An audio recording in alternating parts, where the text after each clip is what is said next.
Hello friends, मैं हूं Anish Mittal and welcome to my channel mechanical GATE guru. Friends, मैं आप लोगों के लिए फ्लूइड मैकेनिक्स के लिए ऑब्जेक्टिव क्वेश्चन की सीरीज स्टार्ट कर रहा हूं, जो मैकेनिकल और सिविल दोनों ब्रांचेस के लिए बहुत ज़्यादा हेल्पफुल रहेगी। तो यहाँ पर हम लोग MCQ ऑब्जेक्टिव क्वेश्चन की सीरीज स्टार्ट कर रहे हैं। तो यहाँ पर देखिए, फर्स्ट क्वेश्चन क्या कहता है। The branch of engineering science which deals with water at rest और इन मोशन इज कॉल्ड। तो इंजीनियरिंग की वो ब्रांच जिसमें हम लोग वाटर को रेस्ट पर और मोशन में उसकी स्टडी करते हैं, वो ब्रांच क्या कहलाती है। यहाँ पर वाटर की बात हुई है तो वाटर के लिए वर्ड आएगा हाइड्रोलिक्स। अगर यहाँ पर फ्लूइड की बात हो रही होती कि फ्लूइड एट रेस्ट और इन मोशन, उस केस में हम फ्लूइड मैकेनिक्स आंसर करते हैं, लेकिन यहाँ पर स्पेसिफाई किया है वाटर के बारे में, तो यहाँ पर फर्स्ट का ए ऑप्शन रहेगा, that is hydraulics. Second question देखते हैं। A solid can resist which of the following stresses. Solid कौन कौन से स्ट्रेसेस को रेसिस्ट करता है। Tensile, compressive, shear.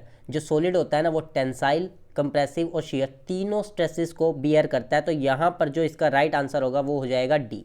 अगर यहाँ पर फ्लूइड की बात हो रही होती तो फ्लूइड जो है वो शियर को रेसिस्ट नहीं करता, फ्लूइड शियर को रेसिस्ट नहीं करता। हाउएवर द स्मॉल फोर्स में भी जो फ्लूइड होता है वो टेंसाइल और कंप्रेसिव को रेसिस्ट कर सकता है। जो टेंसाइल होता है सरफेस टेंशन का फिनोमेना जो सरफेस पे लगता है, फ्लूइड उसे रेसिस्ट, सरफेस टेंशन का फिनोमेना शो करता है। तो टेंसाइल और कंप्रेसिव फ्लूइड रेसिस्ट कर सकता है। यहाँ पर सॉलिड की बात हुई है तो सॉलिड तीनों स्ट्रेसेस को रेसिस्ट करता है। तो यहाँ पर सेकंड का डी ऑप्शन हो जाएगा।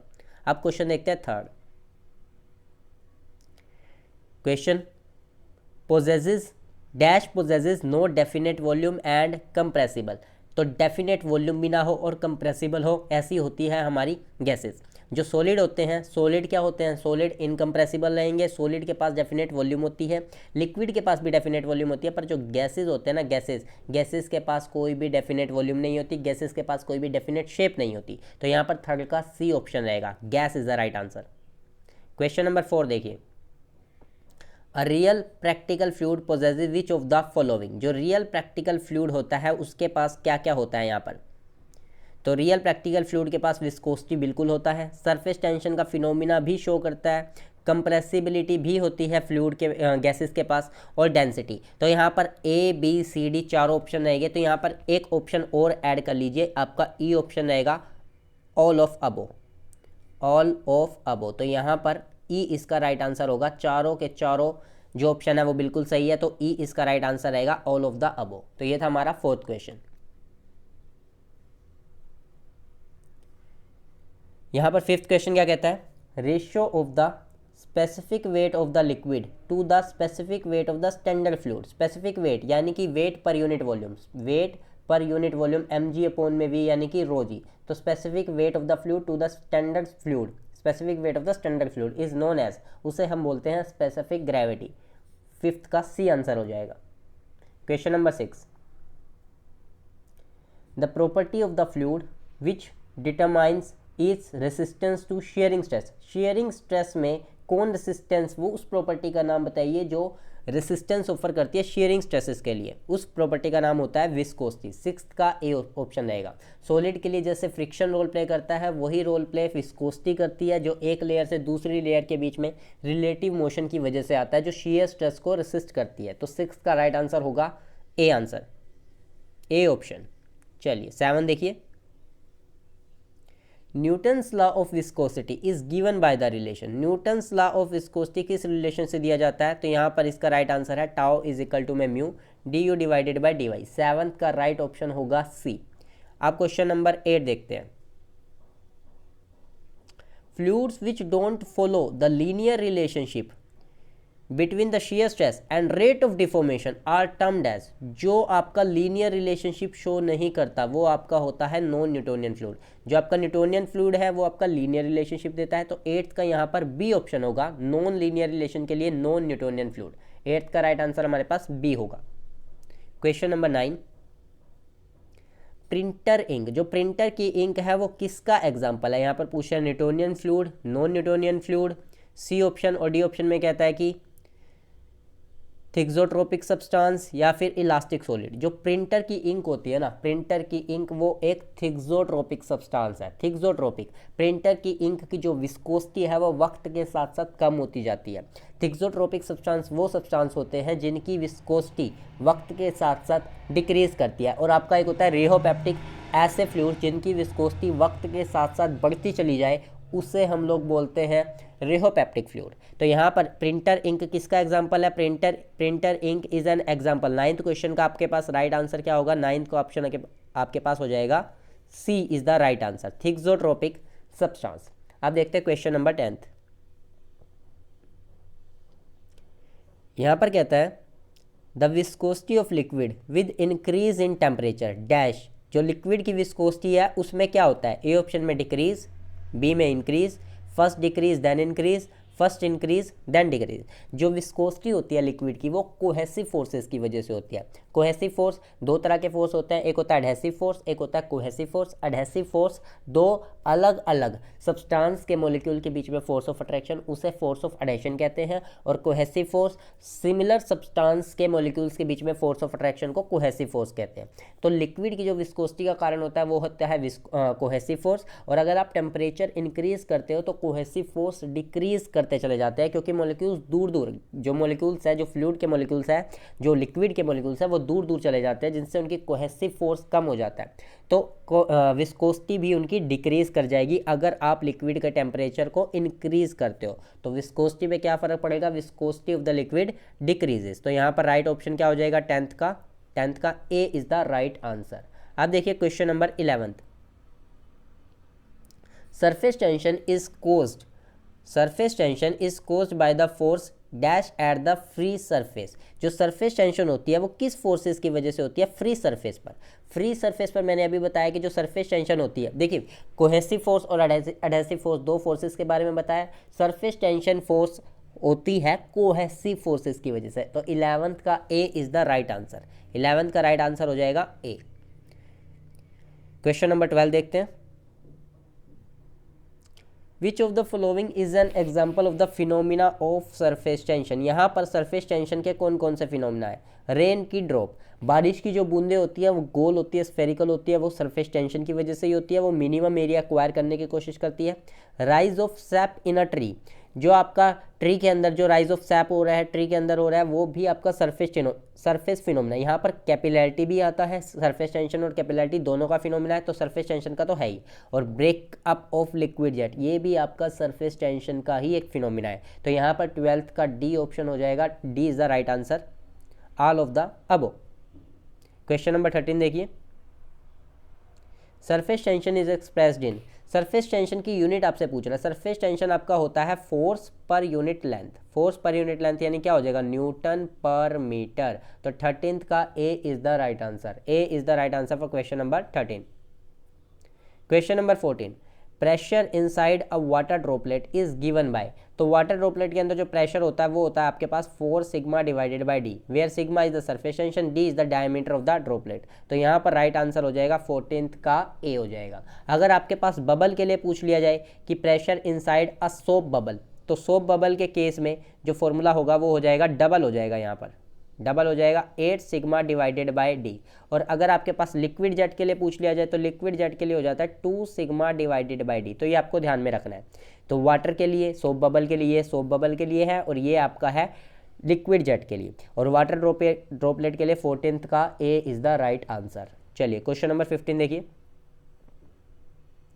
Dash is a phenomena by which a liquid rises into a thin glass tube above और बिलो इट्स जनरल लेवल। जो आपकी ट्यूब होती है, एक नैरो ट्यूब को अगर आप एक बीकर में इंसर्ट कर देते हो जिसके अंदर पहले से ही लिक्विड फील्ड हो, चाहे मर्क्यूरी हो चाहे वाटर फील्ड हो, तो उसके अंदर क्या होता है, जो वाटर लेवल होता है ना, वाटर लेवल वो, या फिर मर्क्यूरी का लेवल, वाटर लेवल इंक्रीज करने लग जाता है। और हॉरिजॉन्टल लेवल से वाटर लेवल जो है वो इंक्रीज करता है। और मर्क्यूरी के केस में जो मर्क्यूरी का लेवल है ना, वो आपका जनरल लेवल से नीचे की तरफ पुश होता है। तो ये रीज़न होता है कैपिलैरिटी की वजह से, इसका कारण होता है कैपिलैरिटी। 15th का B answer is the 15th का बी हमारे पास राइट आंसर हो जाएगा। चलिए question number 16। Capillary rise of water in a glass tube is given by. तो यहाँ पर कैपिलरी राइज का वो आपसे फॉर्मूला पूछ रहा है, तो इसका formula H is equal to में 4 सिग्मा कोस थीटा अपॉन में रो जी डी। ये आपके पास स्टैंडर्ड फॉर्मूला होता है कैपिलरी राइज का या फिर कैपिलरी फॉल का। वाटर की बात कर रहे हैं तो वाटर के केस में थीटा होता है 0 और कोस 0 हो जाएगा आपके पास 1। तो यहाँ से आपके पास कोस 0 हट जाएगा, ये आपके पास कोस 0 हट गया, कोस 0 हो गया 1। और ये जो आपका वेट डेंसिटी होता है, वेट डेंसिटी या फिर आप क्या लीजिए mg अपॉन में v, ये हो जाएगा आपके पास रो जी। तो यहाँ पर आपके पास इसको हम लोग w से डिनोट कर देते हैं, w से। तो यहाँ पर हमारे पास जो राइट आंसर होगा वो हो जाएगा हमारे पास c is the right answer, 16 का c। 4 सिग्मा कोस थीटा 0 हो गया और w हो गया हमारे पास रो जी इंटू में d। Question number 17, elasticity of the fluid is measured in terms of. Fluid की इलास्टिसिटी को आप किस टर्म्स में मेजर करते हो? देखिए सॉलिड के लिए हम लोग यंग्स मॉडुलस ऑफ इलास्टिसिटी ले लेते हैं, शेयर मॉडुलस ले लेते हैं, बल्क मॉडुलस भी ले लेते हैं। लेकिन फ्लूइड्स के लिए सिर्फ और सिर्फ फ्लूइड्स के लिए हमारे पास बल्क मॉडुलस ऑफ इलास्टिसिटी रहता है। 17 का सी आंसर हमारे पास हो जाएगा। क्वेश्चन नंबर 18 देखिए, compressibility is the reciprocal of. Compressibility यहाँ पर किसका रेसिप्रोकल है? कंप्रेसिबिलिटी 18th का हमारे पास बल्क मॉडुलस, बल्क मॉडुलस का अगर आप रेसिप्रोकल करते हो तो आपके पास कंप्रेसिबिलिटी आ जाता है। 18th का A is the right answer. Question number 19 देखिए, bulk modulus of elasticity, bulk modulus of elasticity is the ratio of. तो बल्क मॉडुलस होता है आपका compressive stress to the volumetric strain. Compressive stress की ratio को compressive stress divided by volumetric strain, यही आपका होता है बल्क मॉडुलस, दैट इज के से हम लोग इसे रिप्रेजेंट करते हैं। तो 19th का C is the right answer. Question number 20 देखिए, value of bulk modulus, value of bulk modulus of elasticity dash with increase of pressure. अगर आप प्रेशर को इंक्रीज करते हो keeping volume constant, keeping volumetric strain constant, अगर आप pressure increase करते हो तो बल्क मॉडुलस की जो इलास्टिसिटी है वो इंक्रीज करती है। 20 का A is the right answer. Question number 21, the force per unit area, force per unit area को क्या कहते हैं? फोर्स पर यूनिट एरिया आपका होता है प्रेशर, दैट इज 21 का A is the right answer. Question number 22, the pressure of the liquid on the surface will always act to the surface. जो liquid का जो प्रेशर होगा किसी भी सरफेस पर, विल ऑलवेज एक्ट, जो किसी भी सरफेस पर जो प्रेशर लगता है, किसी भी एंगल से आकर लगे, वो उसके ऊपर ना नॉर्मल रहता है। कैसे भी हो, फोर्स की डायरेक्शन कैसी भी हो, वो उसके ऊपर हमेशा नॉर्मल लगता है। तो ये आपको ध्यान में रखना है कि जो प्रेशर फोर्स होगा, जो प्रेशर होगा लिक्विड पर, लिक्विड का किसी भी सरफेस पे, वो हमेशा नॉर्मल लगता है। 22 का राइट आंसर हो जाएगा बी। क्वेश्चन नंबर 23 देखिए, the pressure at the depth of the liquid increases, dash as the depth of the liquid increases. जैसे जैसे आपकी डेप्थ बढ़ती जाएगी, जैसे जैसे डेप्थ बढ़ती जाएगी, प्रेशर भी इंक्रीज करता जाएगा। क्योंकि प्रेशर का फॉर्मूला क्या होता है आपके पास? Rho G H, density multiplied by gravity multiplied by height. तो ये आपके पास प्रेशर का फॉर्मूला होता है, जो एट द डेप्थ जो लिक्विड जो प्रेशर है वो भी आपका इंक्रीज करता हुआ जाएगा। तो 23 का A is the right answer हो जाएगा। Question number 24, the intensity of pressure in the liquid due to its depth will vary dash with depth, directly indirectly either of the above none of the above। तो देखिए जो pressure का formula होता है वो आपके पास होता है रो जी एच। तो हाइट के डायरेक्टली प्रोपोर्शनल है। अगर आपकी डेंसिटी और ग्रेविटी अगर आपकी चेंज नहीं हो रही तो pressure is directly proportional to height. तो यहाँ पर 24 का A is the right answer हो जाएगा, 24 का A. Question number 25, the height of the free surface above any point is known as. Free surface की हाइट, ये वाली जो हाइट होती है आपकी फ्री सरफेस से, किसी भी लिक्विड के फ्री सरफेस से ये जो हाइट होगी, ये आपकी क्या बोलती, इसे क्या कहा जाता है? इसे कहा जाता है static head, that is called static head. 25 का A is the right answer. Question number 26 देखिए, the intensity of pressure at any point in the liquid at rest is same in all the direction, this is known by, this statement is called Pascal's law। बहुत important है, बार बार exam में पूछा जाता है। 26 का B answer हो जाएगा, that is Pascal's law. और ये तभी वैलिड है जब आपका फ्लूइड कब हो, फ्लूइड आपका रेस्ट में होना जरूरी है, कि जो प्रेशर की इंटेंसिटी होगी वो हर डायरेक्शन में सेम होगी जब आपका फ्लूइड जो है, लिक्विड जो है वो रेस्ट में है, उस केस में ये पास्कल्स लॉ अप्लाइड होता है। Question number 27, any pressure measured above the absolute zero of the pressure is termed as. अगर आप एब्सोल्यूट जीरो से ऊपर कोई भी प्रेशर मेजर करते हो तो वो आप एटमॉस्फेरिक प्रेशर भी कह सकते हो, आप उसे गैस प्रेशर भी कह सकते हो। तो यहाँ पर 27 का आंसर हो जाएगा C, atmospheric pressure as well as gas pressure, दोनों ही प्रेशर। एटमॉस्फेरिक प्रेशर से ऊपर अगर आप मेजर करते हो तो उसे गैस प्रेशर बोलते हैं, लेकिन यहाँ पर एब्सोल्यूट जीरो से ऊपर बात की है तो वो गैस प्रेशर भी हो सकता है, वो आपका एटमॉस्फेरिक प्रेशर भी हो सकता है। तो 27 का C is the right answer. Now question number 28. Fundamental SI unit of pressure is Newton per meter square. Newton per meter square. This is also known as, इसे हम न्यूटन पर मीटर स्क्वायर, ये हमारी, इसको हम पास्कल भी बुलाते हैं। 28 का राइट आंसर हो जाएगा ए। 28 का राइट आंसर ए हो जाएगा, pascal. Question number 29. The devices used for measuring the pressure at a point in a fluid by balancing the column fluid by the same or another column liquid are known as, that is known as, जिसमें हम column fluid के balance उसको करते हैं, column fluid के जो,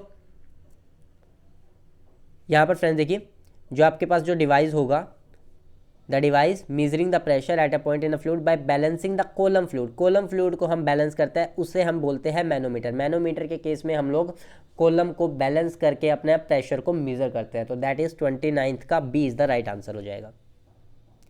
question number 30 देखिए, the simplest form of manometer which can be use for measuring moderate pressure of liquid. Moderate pressure को अगर आप यूज मेजर करना चाहते हो तो उसके लिए जो मैनोमीटर की सिंपलेस्ट फॉर्म है that is your piezometer. Simplest form of manometer that is piezometer. 30 का ए आंसर हो जाएगा। Question number 31. Piezometers measure dash pressure only. Piezometer कौन सा प्रेशर मेजर कर सकते हैं? पीजोमीटर सिर्फ और सिर्फ गैस प्रेशर मेजर कर सकते हैं। 31 का बी, ध्यान रखिएगा, 31 का B is the right answer. Only measure gas pressure. जो पीजोमीटर होते हैं आपके, गैस प्रेशर क्या होता है? जो प्रेशर एटमॉस्फेरिक प्रेशर से ऊपर होता है that is gas pressure. Piezometer आपके वैक्यूम प्रेशर को मेजर नहीं कर सकते। पीजोमीटर आपके लिए गैसेस के लिए भी एप्लीकेबल नहीं है, तो ध्यान रखिएगा। Question number 32. A piezometer tube is not suitable for measuring. Piezometer आपका नेगेटिव प्रेशर मेजर नहीं कर सकता। पीजोमीटर आपका पॉजिटिव प्रेशर मेजर कर सकता है, पॉजिटिव प्रेशर भी कर सकता है। तो यहाँ पर आपके पास B is the right answer. Negative pressure को मेजर नहीं कर सकता। कुछ हद तक ये एटमॉस्फेरिक प्रेशर के लिए भी हम लोग यूज़ कर लेंगे, बट नेगेटिव प्रेशर तो बिल्कुल भी नहीं। तो 32 का B is the right answer. Question number 33.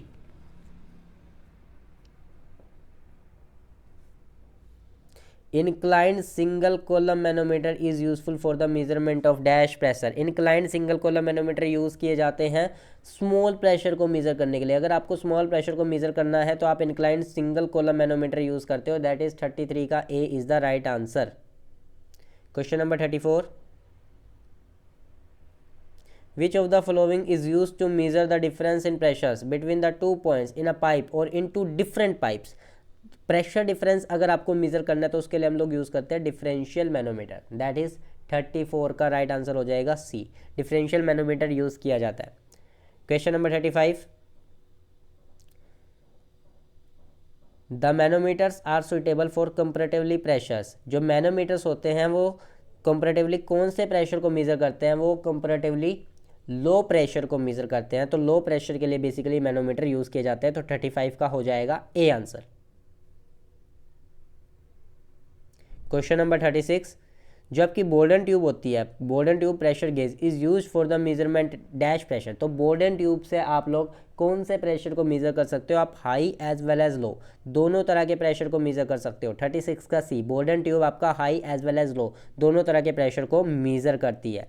Question number 37. The Bourdon tubes are generally made up of. Bourdon tube आपकी किस मटेरियल की बनी होती है? इस तरह के क्वेश्चन आपके एग्जाम में पूछे जाते हैं। बोल्डन ट्यूब किस मटेरियल की बनी होती है? तो यहाँ पर ब्रोंज और निकल स्टील। जो बोल्डन ट्यूब बनी होती है वो ब्रोंज की या फिर निकल स्टील की बनी होती है। तो 37 का D is the right answer. Question number 38. Question क्या कहता है? विच of the following is the mechanical gauge. यहाँ पर कौन कौन से मैकेनिकल गेज है? ए ऑप्शन में दिया डायफ्राम गेज, बी ऑप्शन में आपको दे रखा है dead weight pressure gauge, Bourdon tube pressure gauge. तो ये यहाँ पर तीनों ही, जो आपकी बोल्डन ट्यूब प्रेशर गेज है, डेड वेट प्रेशर गेज है, और यहाँ पर ए ऑप्शन में दे रखा है डायफ्राम गेज, ये तीनों ही आपकी मैकेनिकल गेज है। तो 38 का राइट आंसर हो जाएगा हमारे पास, 38 का राइट आंसर हो जाएगा D, all of the above. Question number 39 देखिए, विच of the following is the advantages of manometer. यहाँ पर कौन कौन सा एडवांटेज है मैनोमीटर का? Good accuracy, high sensitivity, little maintenance, बिल्कुल सही है। मैनोमीटर की एक्यूरेसी अच्छी होती है, सेंसिटिविटी भी हाई है, लो प्रेशर को भी मेजर कर लेता है इंक्लाइंड मैनोमीटर के द्वारा, और लिटल मेंटेनेंस, इनकी मेंटेनेंस पर भी इतना खर्चा नहीं आता, तो मेंटेनेंस भी इनकी लिटल है। तो 39 का D is the right answer, all of the above. Question number 40, which of the following is the limitation of manometer. Manometer की लिमिटेशन क्या क्या होती है? ए ऑप्शन में दे रखा है फ्राजाइल, ये बहुत नाजुक होते हैं, बल्कि एंड लार्ज इन साइज, इनका साइज ज़्यादा रहता है, capillarity effect is created due to the surface tension of manometric fluid, बिल्कुल सही है। कैपिलैरिटी इफेक्ट की वजह से हम अच्छे से प्रेशर भी मेजर नहीं कर पाते, हमारे प्रेशर की सही रीडिंग नहीं आ पाती कैपिलैरिटी इफेक्ट की वजह से। तो यहाँ पर D is the right answer रहेगा कि जो मैनोमीटर होते हैं फ्राजाइल होते हैं, बल्कि और लार्ज इन साइज होते हैं, और capillarity effect created due to surface tension of manometric fluid. तो यहाँ पर 40 का हमारे पास D is the right answer. चलिए देखते हैं question number 41। The intensity of pressure P is related to specific weight W of the liquid and vertical depth H of the point by the equation। जो pressure होता है आपका, मैंने आपको बताया था किसी भी पॉइंट पर वो होगा रो जी एच, और रो जी को हम लोग दिखा देंगे W से, स्पेसिफिक वेट से, यानी कि वेट पर यूनिट वॉल्यूम। तो यहाँ पर W इंटू एच हो जाएगा प्रेशर का फॉर्मूला। तो यहाँ पर 41 का राइट आंसर हो जाएगा ए। अब देखते हैं क्वेश्चन नंबर 42।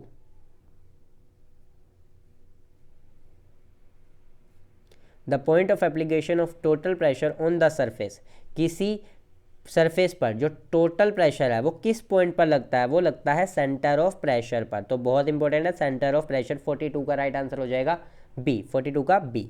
अब देखते हैं question number 43। If A is the area of the immerse surface, W is the specific wait of the liquid and x bar is the depth of the horizontal surface from the liquid surface, then the total pressure on the surface is given by total pressure force की बात कर रहे हैं यहाँ पर, pressure force. तो आपके पास pressure का फॉर्मूला तो हो गया W इंटू में एच को यहाँ पर एक्स बार से दिखाया तो एक्स बार, और मल्टीप्लाइड बाय एरिया कर दीजिए, this is your pressure force. तो यहाँ पर राइट आंसर हो जाएगा 43 का सी, 43 का C is the right answer. Question number 44 देखिए, centre of pressure H bar in case of incline immerse surface is given by. तो यहाँ पर उसने सेंटर ऑफ प्रेशर का आपसे फॉर्मूला पूछ लिया है। तो सेंटर ऑफ प्रेशर का फॉर्मूला होता है आपके पास I G sine square theta upon में A X bar plus X bar. I G क्या रहेगी? Movement of inertia about the free surface, sine square theta, theta is the angle made by the body with the horizontal surface या free surface. A is the area, X bar is the mean free height, free surface से कितनी height है आपके centre of gravity की, that is your X bar. तो यहाँ पर centre of pressure का फॉर्मूला हो गया 44 का डी। क्वेश्चन नंबर 45 देखिए, the side of the dam to which water from the river or the stream approaches. Dam की उस साइड को क्या कहा जाता है जिसमें जो वाटर होता है, जिसमें रिवर का वाटर या फिर stream approaches towards the dam, तो उसे हम बोलते हैं अपस्ट्रीम। उसे क्या कहा जाता है? अपस्ट्रीम। तो यहाँ पर 4 ऑप्शन देख रखे हैं, downstream, upstream, either of the above, none of the above. तो वाटर जब डैम की तरफ जा रहा होता है तो उसे हम बोलेंगे अपस्ट्रीम। चलिए क्वेश्चन नंबर 46। तो यहाँ पर वो पूछ रहा है कि जो विच of the following is the possibility of dam failure. Dam failure की यहाँ पर कौन कौन सी पॉसिबिलिटी होती है? डैम फेलियर की पॉसिबिलिटी आपको बतानी है। तो failure due to sliding along the base, बिल्कुल बेस से अगर स्लाइडिंग हो जाए तब भी फेलियर हो सकता है। टेंशन और कंप्रेशन की वजह से फेलियर हो सकता है। Shear at the weakest section, इसकी वजह से फेलियर हो सकता है। ओवर टर्निंग की वजह से भी फेलियर हो सकता है। तो यहाँ पर E is the right answer. तो यहाँ पर डैम की ये सारी पॉसिबिलिटी रहेंगी, 46 का ई आंसर बिल्कुल सही रहेगा। चलिए question number 47, lock gates are provided. Lock gates किस लिए प्रोवाइड किए जाते हैं? लॉक गेट्स प्रोवाइड करने का रीज़न क्या है? To change the water level in the canal और रिवर फॉर इरिगेशन। सिंचाई के लिए कैनल के अंदर या रिवर के अंदर वाटर लेवल को चेंज करने के लिए हम लोग लॉक गेट्स का इस्तेमाल करते हैं। तो 47 का ए is the right answer.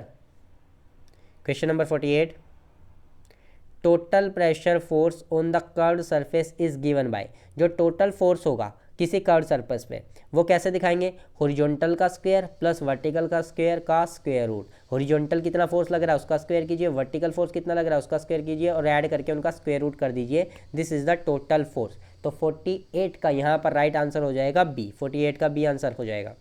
Question number 49, resultant pressure on the sluice gate is given by. Sluice gate क्या होता है, water channel. Sluice gate is a gate where water channel controlled at its head by the gate. Water channel control किया जाता है उसके head की वजह से थ्रू अ गेट। तो यहाँ पर एक तरफ से प्रेशर फोर्स लग रहा है P1, एक तरफ से प्रेशर फोर्स लग रहा होता है P1, दूसरी तरफ से P2, तो नेट जो आता है आपका P1 माइनस P2। तो 49 का हमारे पास A is the right answer हो जाएगा, 49 का ए आंसर राइट आंसर। चलिए फ्रेंड्स क्वेश्चन नंबर 50 देखते हैं। द टर्म, यहाँ पर वो कह रहा है the term means the study of pressure exerted by the fluid at rest. अगर फ्लूइड रेस्ट में होगा तो उसके लिए study of pressure exerted by the fluid at rest, तो उसे हम क्या बोलेंगे, उसे हम बोलेंगे हाइड्रोस्टैटिक्स। यहाँ पर देखिए इसने फ्लूइड की बात कही है तो फ्लूइड स्टैटिक्स होगा, लेकिन यहाँ पर ये फ्लूइड मैकेनिक्स है। फ्लूइड मैकेनिक्स में हम लोग rest as well as motion दोनों की स्टडी करते हैं। काइनेमैटिक्स में हम लोग मोशन की स्टडी करते हैं। कंटिन्यूम खुद एक कॉन्सेप्ट है कि जो डेंसिटी होगी ना, जो एवरेज मोलिकुलर बिहेवियर हम लोग कंसिडर करते हैं, सिंगल मोलिक्यूल्स को हम लोग कंसिडर नहीं करते। तो ये कॉन्सेप्ट है, तो यहाँ पर भी नहीं है। तो यहाँ पर सही आंसर हो जाएगा हाइड्रोस्टैटिक्स। यहाँ पर सही आंसर होगा ए। यहाँ पर अगर वाटर लिखा होता है तो उसके लिए बिल्कुल एक्यूरेट होता है, अगर यहाँ पर फ्लूइड स्टैटिक्स होता है तो वो भी एक्यूरेट होता है, लेकिन इन चारों ऑप्शन में ए is the most correct answer. तो 50 का हो जाएगा ए आंसर। तो फ्रेंड्स इस वीडियो में हम लोगों ने टोटल 50 क्वेश्चंस कवर किए हैं। नेक्स्ट वीडियो में हम लोग फिर से 50 क्वेश्चंस कवर करेंगे। अगर आपको ये वीडियो पसंद आए तो चैनल को सब्सक्राइब कर देना। ये फ्लूइड मैकेनिक्स की ऑब्जेक्टिव क्वेश्चन की सीरीज़ हमारी कंटिन्यू रहेगी। टोटल 1000 के अप्रोक्स मैं आपको क्वेश्चंस कराऊंगा यहाँ पर फ्लूइड मैकेनिक्स के, जो आपके मैकेनिकल सिविल दोनों ब्रांचेस के लिए 1 लाइनर एग्जाम, चाहे आप SSC JEE दे रहे हो या किसी PSU का एग्जाम दे रहे हो या फिर आप वाइजैक स्टील NLC एग्जाम दे रहे हो, तो यहाँ पर आपके लिए बहुत ज़्यादा हेल्पफुल रहेंगे। तो चलिए friends, best of luck, keep watching, thank you.